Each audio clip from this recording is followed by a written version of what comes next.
재료의 성분 및 특징. 제일 중요한 재료 나왔습니다. 밀가루 나왔습니다. 밀가루. 자, 우리가 이 밀가루 파트에서 우리가 알아야 될 것을 한번 알려드릴게요. 1번 밀의 구조가 나오죠. 1번 밀의 구조. 밑으로 갈수록 밀가루의 분류, 그 다음에 3번의 재분과 재분율, 그 다음에 4번의 밀가루의 성분, 그 다음 5번 밀가루의 표백, 숙성, 저장, 6번 반죽의 물리적 실험. 이렇게 밀가루 파트가 끝나게 되겠습니다. 하나하나 여러분과 함께 해보도록 하겠습니다. 이 그림 한번 봐주시죠. 이 그림. 이 그림은 지금 46페이지 맨 위쪽 상단에 있습니다. 그림으로 나오는 경우도 있습니다. 시험에. 요 밀알을 이렇게 반으로 잘랐을 때. 자, 이 부분 보이시죠? 자, 이 부분이 뭡니까? 이 부분이 내배유가 되겠습니다. 내배유. 내면에 있는 배유다. 퍼센트 몇 프로? 83% 외워주세요. 그 다음에 배아. 이건 C눈입니다. 2 내지 3% 정도 차지하고 있는데 별 중요하지 않습니다. 자, 그 다음에 껍질 부분 몇 프로라고 되어 있죠? 14%라고 되어 있습니다. 그렇죠? 우리는 저희 내배유를 빻아서 밀가루를 만들게 되겠죠. 자, 그럼 밀의 구조 1번 보겠습니다. 껍질 아까 얘기했듯이 14% 정도 차지하고 배분 과정 빻으면서 분리가 되고, 자, 이 껍질에는 저질 단백질을 많이 함유하고 있다. 이 껍질 부분이 밀가루에 많을수록 밀가루 품질이 떨어진다. 이 부분. 그 다음에 배유. 배유란 밀의 83% 밑줄 동그라미 별표. 자, 이 부분을 가루로 낸 것이 밀가루다. 전체 단백질의 75 정도 퍼센트 정도를 전부 다 내배유가 가지고 있다. 이런 얘기다. 배아. 배아는 지방이 많아 밀가루 저장성을 나쁘게 한다. 이 부분이죠. 그래서 이 부분은 재분 시 분리합니다. 자, 그렇게 알고 그다음 밀가루의 분류로 가보겠습니다. 밀가루의 분류에는 크게 강력분, 중력분, 박력분, 유럽밀 이렇게 되어 있습니다. 자, 하나하나 볼게요. 강력분 주로 제빵용, 중력분 주로 제면이나 다목종용, 우동이나 면 이렇게 되겠습니다. 박력분 주로 제과용, 유럽밀, 스파게티, 마카로니 이런 거 만듭니다. 단백질 함량 중요하죠.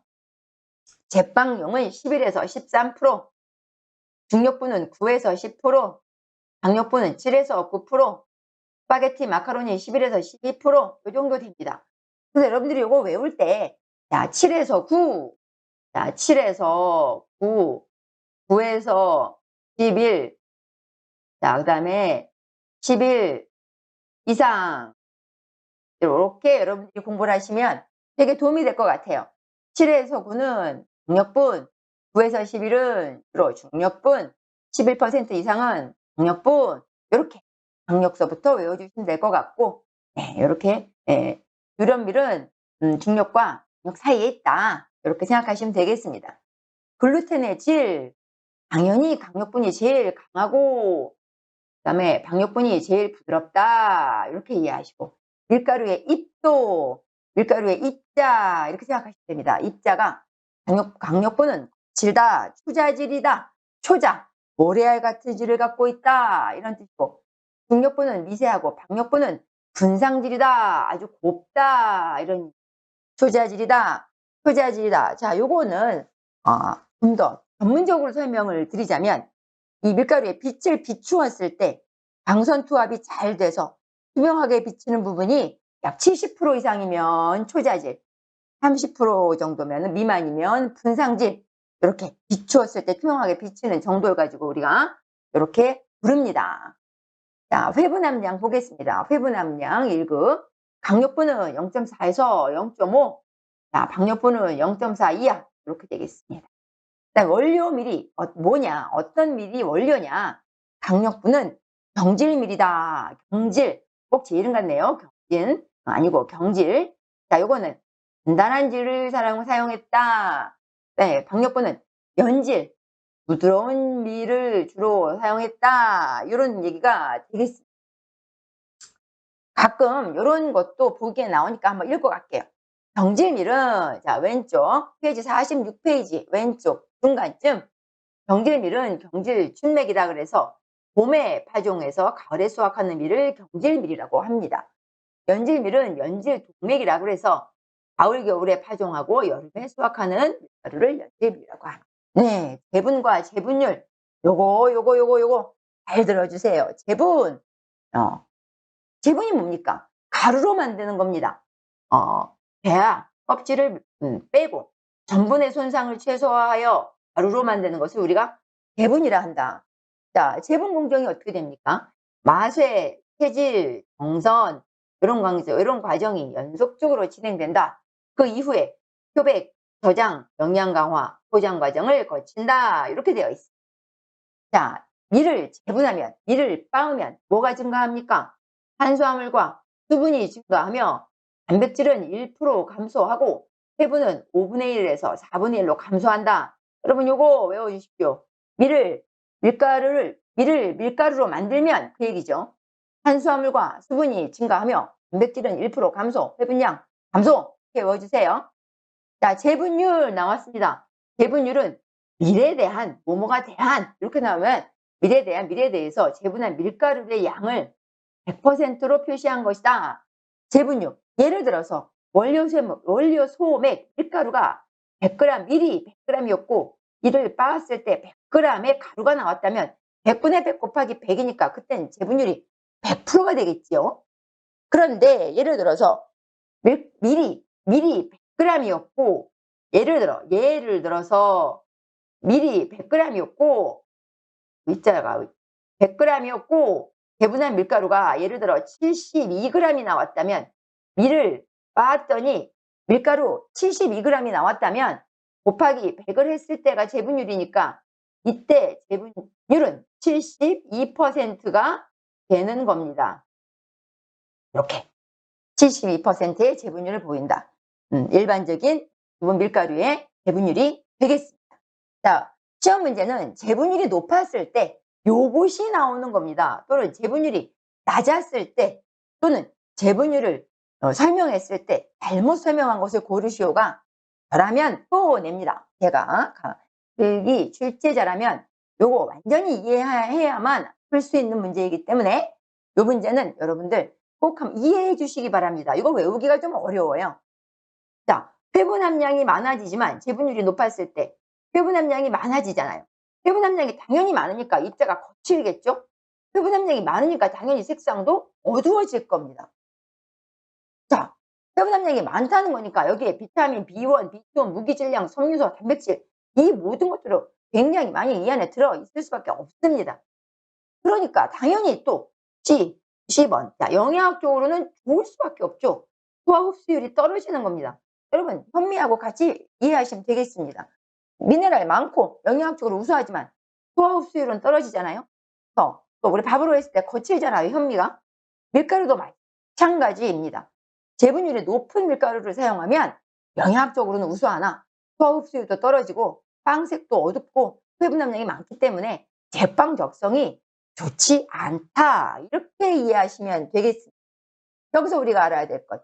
재분율이 낮을수록 고급분이다. 일반적인 재분율 72% 아까 제가 설명드렸죠. 재분율이 낮을수록 고급분이다. 높았을 때와 낮았을 때에 여러분들이 이 차이점을 반드시 이해하시기 바랍니다. 자, 핵심 문제 또 풀어봐야지. 적시적소의 책에는 자, 지금 이에 어울리는 문제가 들어 있습니다. 47페이지 오른쪽에 재분율에 대한 설명으로 잘못된 것은 왜 언제나 시험 문제는 잘못된 것일까요? 그 이전엔 안 그랬는데 요즘 들어서는 거의 잘못된 겁니다. 이 이유는 이해를 충분히 하고 시험을 보러 왔느냐 요걸 물어보는 겁니다. 자, 요거 이제 앞에 설명한 거니까 여러분들 읽어보시고 4번이 왜 틀렸나 한번 보시죠. 재분율이 증가하면 일반적으로 무기질 함량은 감소한다가 아니라 증가한다가 있는 얘기가 되겠습니다. 자, 4번 밀가루의 성분, 단백질에 대해서 공부해 보도록 하겠습니다. 단백질, 빵 품질 기준의 가장 중요한 지표 중에 하나입니다. 그 어떤 것보다 중요하다고 볼 수 있습니다. 여러 단백질 중에서 글리아딘과 글루테닌이 물을 만나 글루텐을 형성한다. 되게 중요하죠. 글리아딘은 이렇게 동그랗게 생겼고 글루테닌은 길쭉하게 생겼고 이것이 물을 만나 여기에 하나가 더 추가가 된다면 외부적인 힘이 들어가겠습니다. 외부적인 힘. 이 힘이 들어가서 글루텐이라고 하는 이런 덩어리를 형성하게 됩니다. 자, 글루텐이 형성되기 전 단계는 이렇게 뜯어지고 잘 드러나지 않는 형태였다가 글루텐이 형성이 되면 이렇게 쭉쭉 늘어나면서 반죽이 매끄럽고 윤기 나는 그런 불수용성의 복합 단백질이 글루텐이 되겠습니다. 자, 그럼 이런 글루텐을 형성할 수 있는 단백질에는 어떤 것이 있는가? 자, 여기에 48페이지 맨 위에 아주 중요한 얘기가 나오고 있습니다. 글루텐을 형성하는 단백질에는 실제 글리아딘, 글루텐이 아주 중요한 핵심 단백질입니다. 글리아딘이 제일 많이 들었음을 우리가 알 수 있죠, 책에서. 나머지 벨소닌과 알부민, 글로불린도 들어있죠. 5가지입니다. 그 중에서 글리아딘은 신장성에 영향을 주고 70% 알코올, 묽은산 알칼리에 용해되고 글루테닌은 탄력성에 영향을 준다.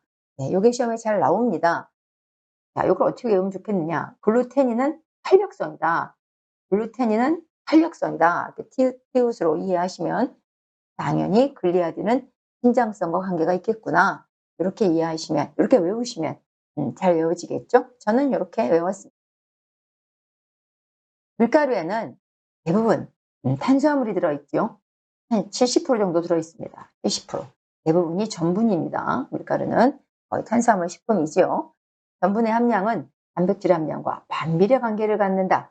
이게 무슨 얘기입니까?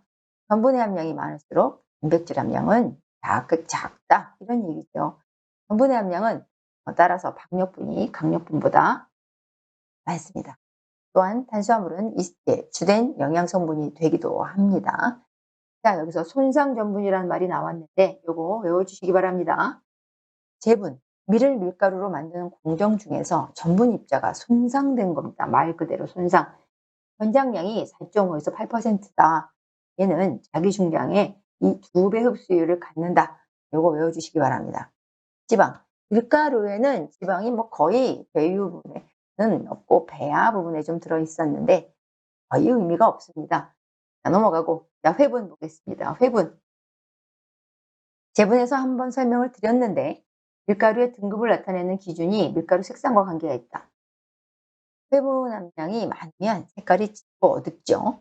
또한 껍질 부위가 적을수록 회분 함량이 작아진다. 이런 뜻. 특히 제분 공정의 점검 기준이 된다. 별표 이거 외워주세요. 밀가루에도 수분이 10 내지 15% 함유되어 있습니다. 밀가루의 수분 함량이 1% 감소하면 흡수율은 1.3에서 1.6% 증가한다. 암기. 실질적인 중량을 결정하는 중요 요소다. 뭐에서? 밀가루 구입할 때 실질적인 중량을 결정하는 중요한 요소가 뭐다? 수분입니다. 여러분, 밀가루 속에도 효소가 들어있습니다. 효소, 아밀라아제와 프로테아제. 아밀라아제는 전분 가수분해 효소죠. 프로테아제는 단백질 가수분해 효소죠. 이 두 개가 들어있습니다. 아밀라아제는 아밀레이스라고도 발음합니다. 자, 밀가루는 제분하고 그 다음 과정이 표백과 숙성과 저장 과정을 거치게 됩니다. 표백, 제분 직후의 밀가루 속은 카로티노이드 색소라는 것 때문에 약간 노르스름한 색깔을 띠고 있습니다. 이 아이를 탈색시키는 과정을 표백이라고 합니다. 자연 표백과 인공 표백이 있는데 자연 표백은 자연적으로 2, 3개월 정도 탈색시키는 거고 인공 표백은 가산화질소라든지 염소, 이산화, 염소, 가산화, 벤조일 같은 걸 이용해서 빠른 시간 내에 탈색시키는 과정입니다. 숙성. 자, 숙성이 또 시험 문제 잘 나옵니다. 제분 직후 밀가루는 아주 불안정한 상태여서 죄송합니다. 제빵 적성을 향상시키는 과정을 얘기합니다. 자연 숙성. 2, 3개월 정도 자연 숙성하는 것이고 인공 숙성. 산화제를 넣어서 산화시키는 과정입니다. 여기 사용하는 산화제는 비타민 C, 브롬산, 칼륨, ADA 이런 게 있습니다. 여기서 제빵 적성이라고 하는 단어가 드디어 나왔습니다. 이게 뭐 인간의 MBTI를 얘기하는 것도 아니고 도대체 제빵 적성이 뭐냐? 여러분 한번 알고 가셔야 돼요. 잘 부풀 수 있는 정도, 알맞은 텍스처, 발효 동안, 균일한 기공의 분포, 뭐 좋은 품질을 생산할 수 있는 정도 이런 것을 제빵적성이라고 합니다. 제빵에 적합한 적성을 얘기한다는 거겠죠.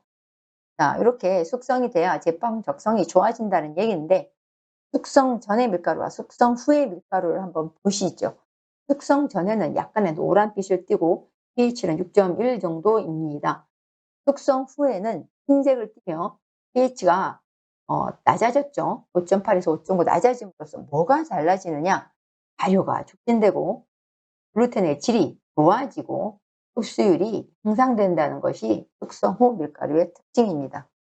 자, 이렇게 숙성된 밀가루는 다시 또 저장을 해야 합니다. 저장 온도 시험에 나온다. 별표 밑줄.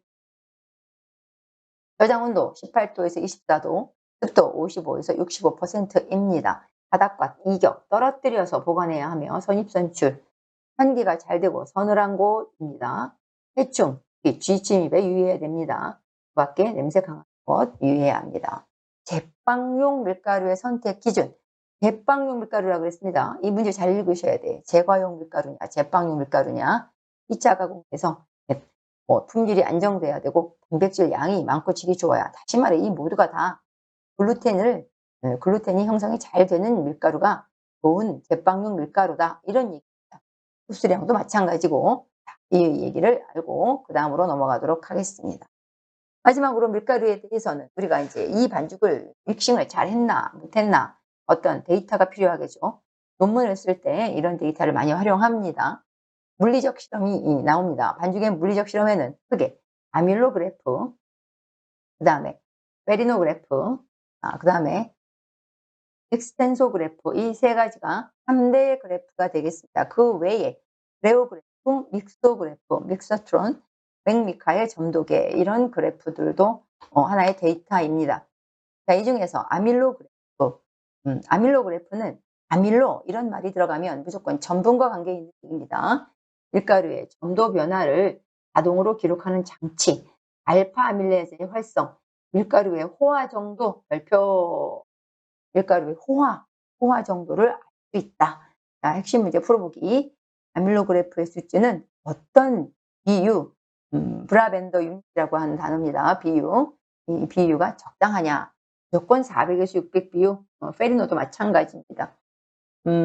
온도 변화에 따라 밀가루의 알파 아밀라제의 활성을 측정하는데 400에서 600 비유, 이 범위입니다. 이 범위에서 가장 적당한 양질의 빵 속을 만들 수 있는 비유가 되겠습니다. 자, 이때 여기도 또 나오고 있습니다. 계속 그래프 형태는 이렇게 되어 있다.